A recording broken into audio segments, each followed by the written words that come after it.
Então nós vamos falar sobre o amor avassalador. E nós vamos falar desse amor no livro de Marcos, capítulo 14. Enquanto vocês procuram aí, quero me dirigir às pessoas que nos assistem, que nos ouvem. Meu grande abraço a todas as pessoas que nos assistem pela televisão, que nos ouvem pelas emissoras de rádio.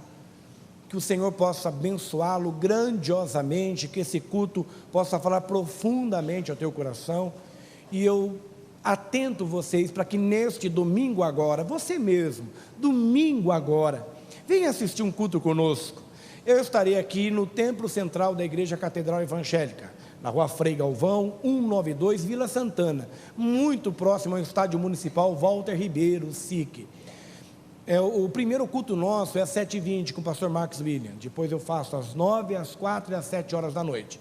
Se porventura você vir até a igreja sede, que fica na região central de Sorocaba, é muito longe, não tem problema. Com certeza há uma igreja catedral evangélica próxima à tua residência. Procure no www.catedralevangelica.com.br. Vou repetir, www.catedralevangelica.com.br. Digite o seu bairro, a tua cidade e veja a Igreja Catedral Evangélica mais próxima à tua residência. Nós temos muitas igrejas espalhadas em Sorocaba, na região de Sorocaba, fora da região. Então, acesse e encontre a igreja mais próxima à tua casa. Marcos capítulo 14.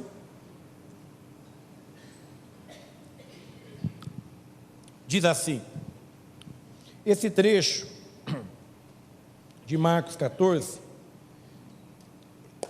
você vai observar que ele é muito forte. Marcos 14, eu estava em Salmos, só um minutinho, irmãos.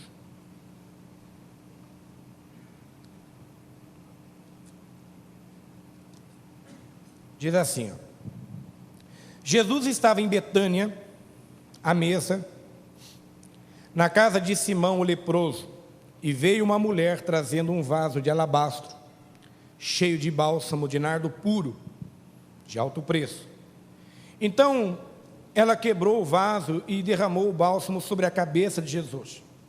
Mas alguns se indignaram e disseram entre si, por que esse desperdício de bálsamo?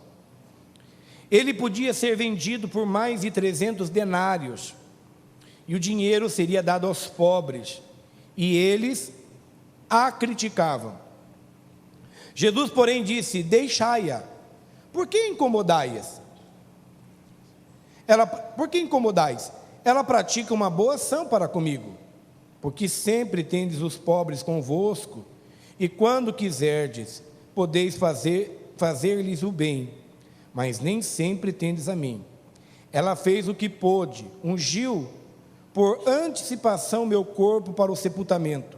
Em verdade vos digo que em todo o mundo, onde quer que seja pregado o Evangelho, também o que ela fez será contado em sua memória.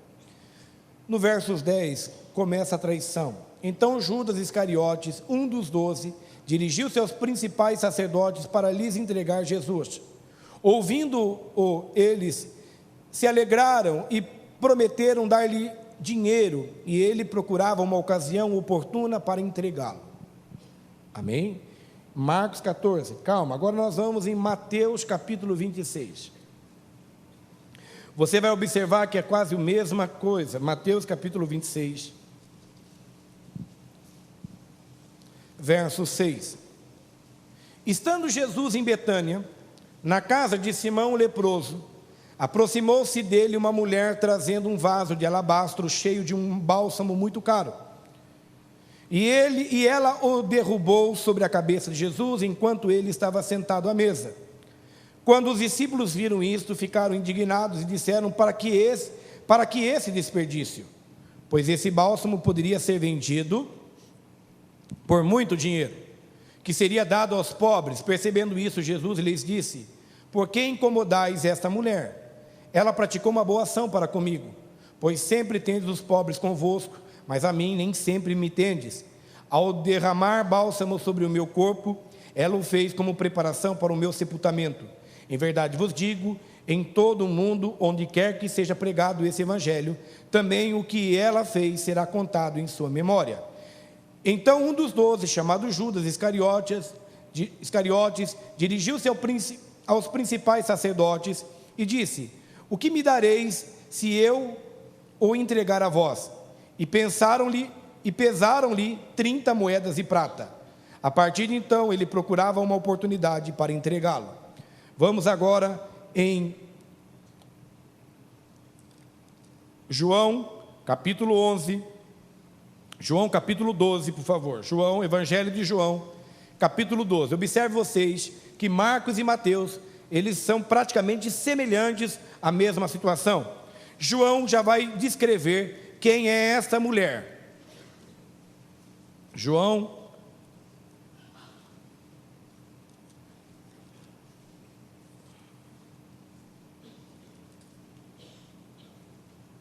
capítulo 12. 6 dias antes da Páscoa, Jesus foi para Betânia. Observem que o local bate com o que nós acabamos de ler. Onde estava Lázaro, a quem ressuscitara dos mortos. Ofereceram-lhe ali um jantar. Marta servia e Lázaro era um dos que estavam à mesa com ele. Então Maria, observem que agora João ele vai e descreve quem é a mulher. Então Maria, que era irmã de Marta, irmã de Lázaro, tomando um frasco de bálsamo de nardo puro, de alto preço, ungiu os pés de Jesus e os enxugou com os cabelos. E a casa se encheu com o perfume do bálsamo. Mas Judas Iscariotes, um dos discípulos, o que haveria de traí-lo, disse: por que esse bálsamo não foi vendido por 300 denários, e o dinheiro dado aos pobres? E ele disse isso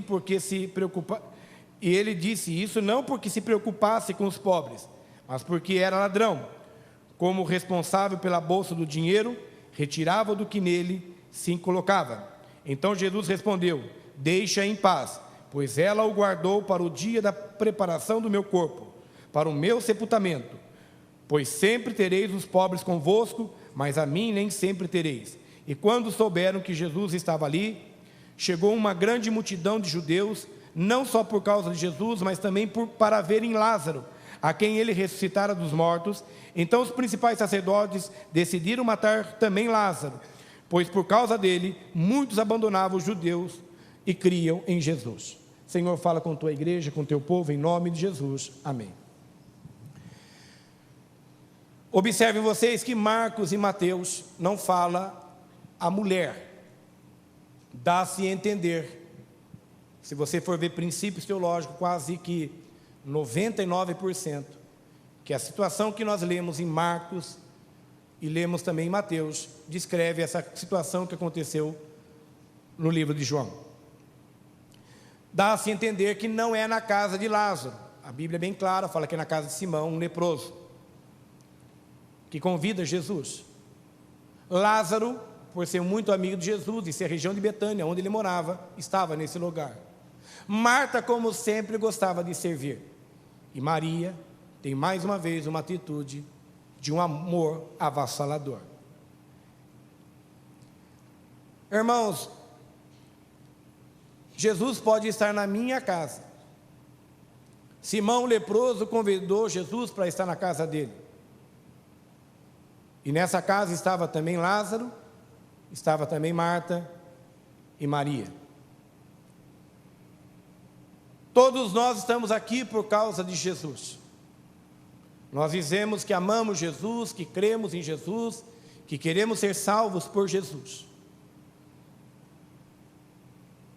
Mas muitas vezes nós não se importamos com Jesus. Nós não se importamos com Jesus.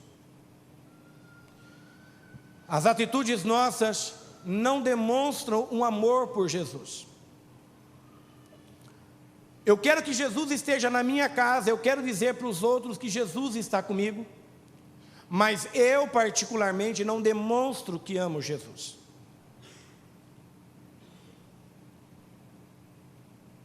Quando essa mulher, chamada Maria, ela entra nessa casa de Simão leproso, e junto com ela um vaso de mármore, um vaso de alabastro, contendo nardo puro.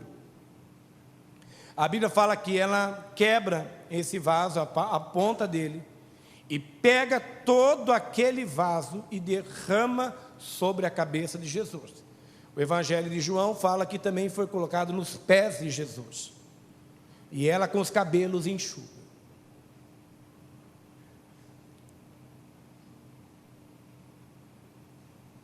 Ela faz algo como um amor avassalador.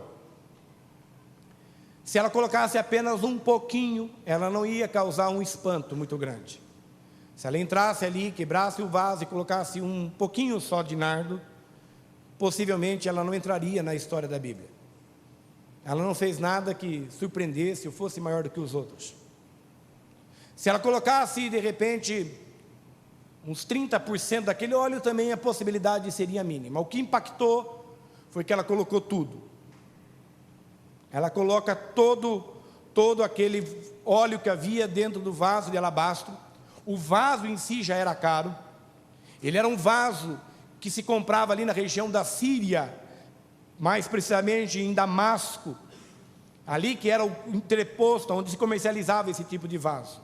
E o nardo era um óleo muito puro, um óleo fortíssimo, que o bom nardo mesmo vinha do Himalaia. Vocês sabiam disso? O bom nardo vinha da região do Himalaia. Era conhecido como, mais conhecido naquela época, como o cravo da Índia. Era um óleo muito caro, porque ele vinha na região da Índia. E mais precisamente, por onde iam pegar ele, se fosse um verdadeiro nardo, vinha da região do Himalaia. Ela pega então aquele óleo, aquele perfume todo, e coloca todo ele na cabeça, e João diz também nos pés de Jesus, aonde ela causa um espanto. E a Bíblia fala que os discípulos começam a razoar, se discutir entre si, dizendo que ela não deveria fazer aquilo. Na realidade, os discípulos queriam atacar Jesus, mas não atacariam Jesus, porque eles eram discípulos de Jesus. Então eles atacam a mulher, dizendo: onde já se viu ela fazer isso? E vem com um discurso que se vendesse aquele vaso, aquele óleo, eles dariam alimento, ajudariam muitos pobres. E Jesus então, percebendo aquela conversa deles, ele repreende-os. Observem vocês que quem lidera a zombaria, a discussão, em João fala que é Judas. E é um peso muito forte, porque Judas era o tesoureiro de Jesus. Judas começa a dizer, ela não podia fazer isso. Não era qualquer um. Por isso que aqui, essa mensagem, ela tem um peso muito grande. Essa casa de Simão Pedro, de Simão o leproso, se torna praticamente uma igreja. Observe que tem muita gente lá dentro dessa casa. Simão deixou a casa aberta praticamente, porque muita gente entrou. Entrou os discípulos, entrou Lázaro, entrou Marta. Mas o próprio Simão não dá as honras como deveria dar. Quantas vezes nós estamos na igreja e nós não damos honra para Jesus? Nós não zelamos por Jesus. E toda discussão na casa de Simão, ela se torna, observe que é tão forte essa passagem, que Mateus, que Marcos e João narram esse episódio. E narram dizendo que houve uma discussão entre os discípulos, reprovando a atitude daquela mulher. Quantas vezes nós estamos reprovando a atitude das pessoas na igreja? Observem vocês que em João diz que quem lidera, e menciona o nome dele, é Judas. Aqui, uma pessoa acima de qualquer suspeita. Pelo contrário, um peso extraordinário. Ele era tesoureiro de Jesus. Ele não aceita aquele ato daquela mulher pegar, e ele mesmo diz: esse perfume, ele tem em torno de 300 denários. Esse perfume, ele é um perfume caro. Quer ver, ó?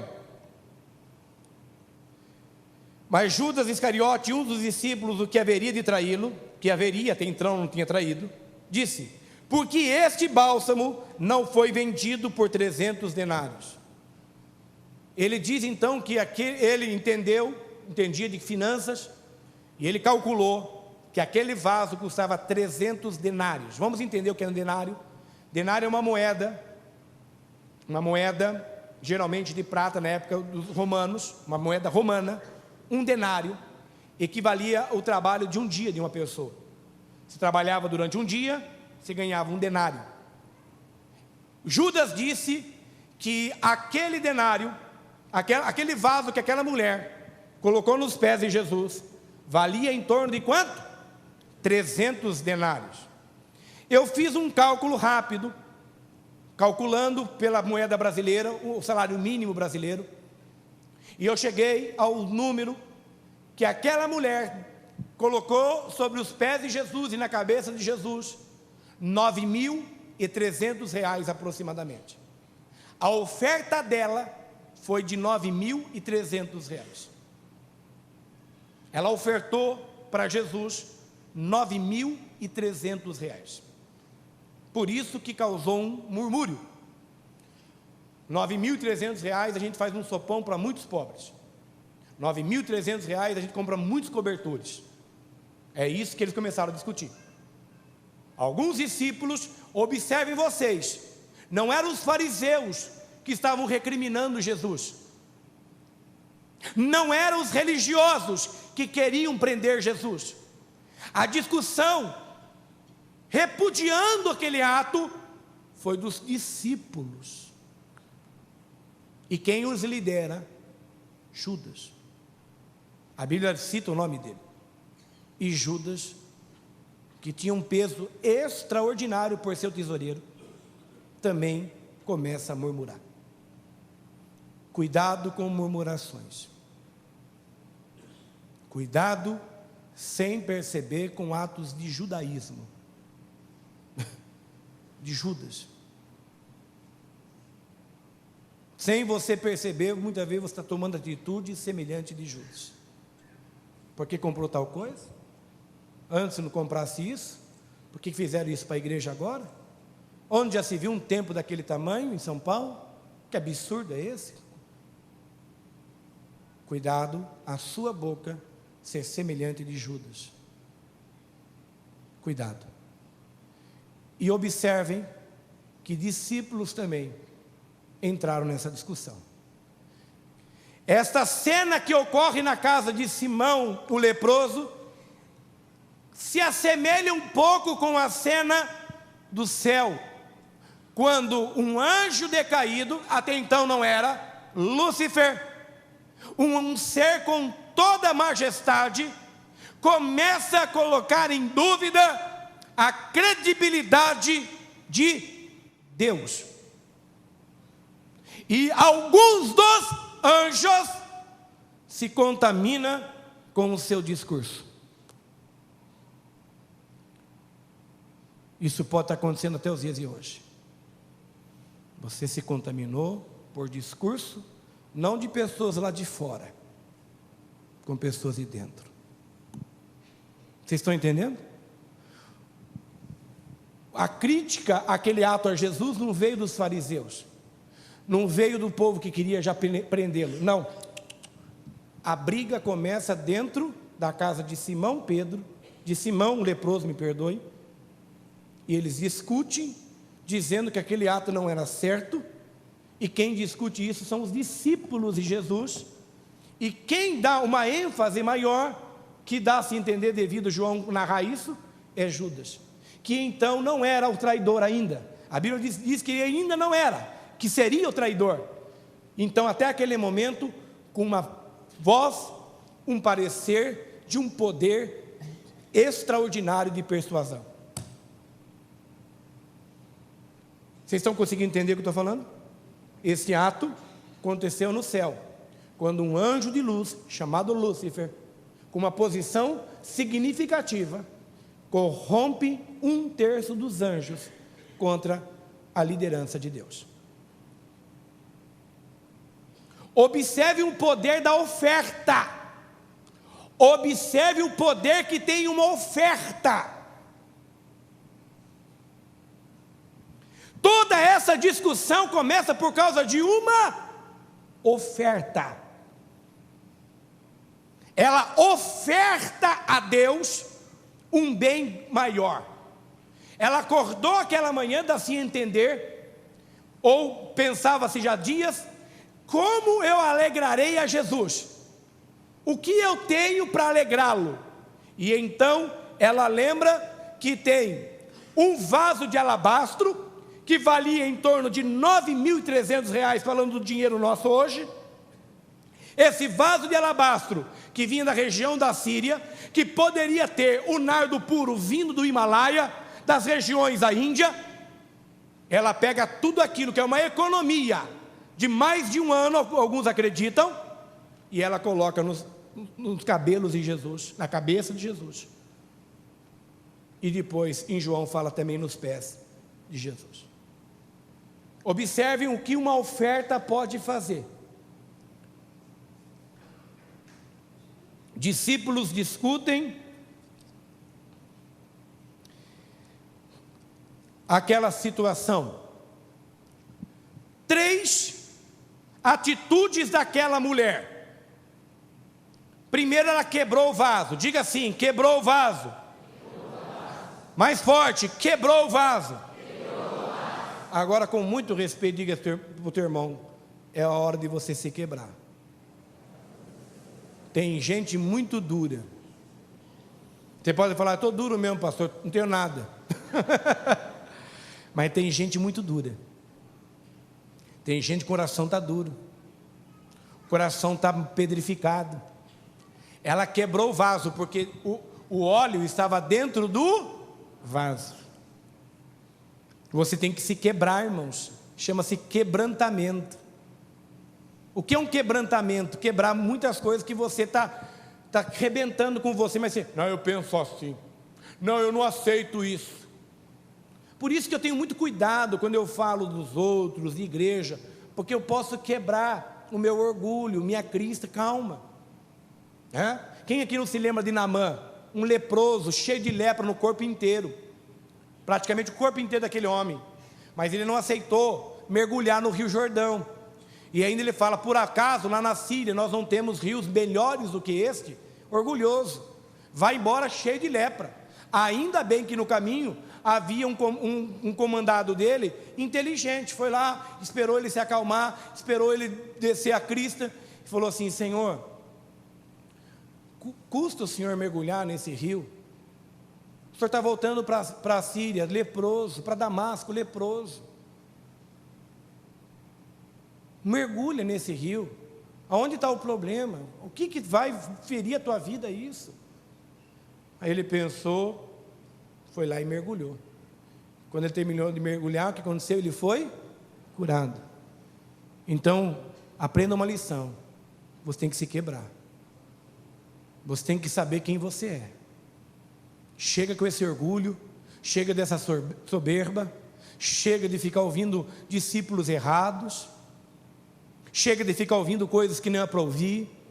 Quem estava falando contra aquela mulher e dava a entender também vinha contra Jesus, era discípulos de Jesus. Ouçam isso, não eram as pessoas lá fora não. Muitas vezes você entra na igreja, gente puxa você: tem coisa errada, eu não aceito isso. Já falei, quem sou eu aqui? E muitas vezes você fala: mas você é um diácono, irmã. Você é uma diaconisa, um diácono. Nossa, você faz parte do louvor. Nossa, você é um dos obreiros dele. Nossa, você acredita que um dos obreiros veio falar que tem coisa errada? Está entendendo? Está aqui, ó. Você acredita? Cheguei na igreja antes de começar o culto. Uma irmã lá, uma diaconisa, chorou para mim. Lá uma moça que cuida de criança disse que não aguenta mais do jeito que a igreja está indo. Cuidado. Quem começou a criticar o ato foram discípulos. Liderados por quem? Por Judas.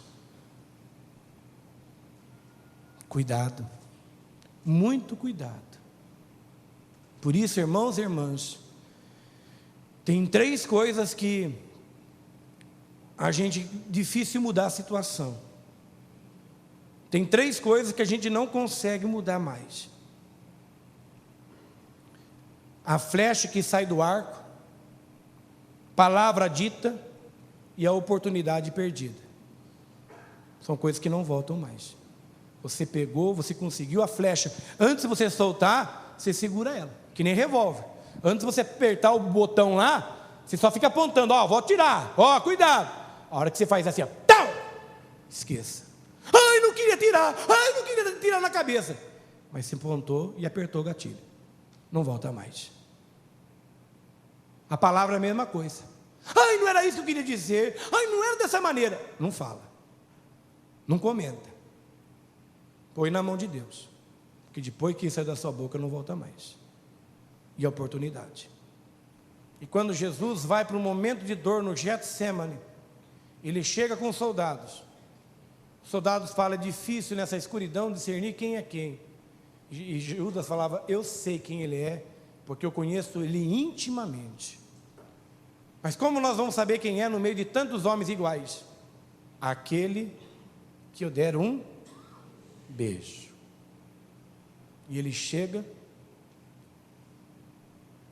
Jesus, e vem e dá um beijo. Ali Jesus se impacta. E Jesus fala, Judas, com um beijo você me trai. Se coloca em pé.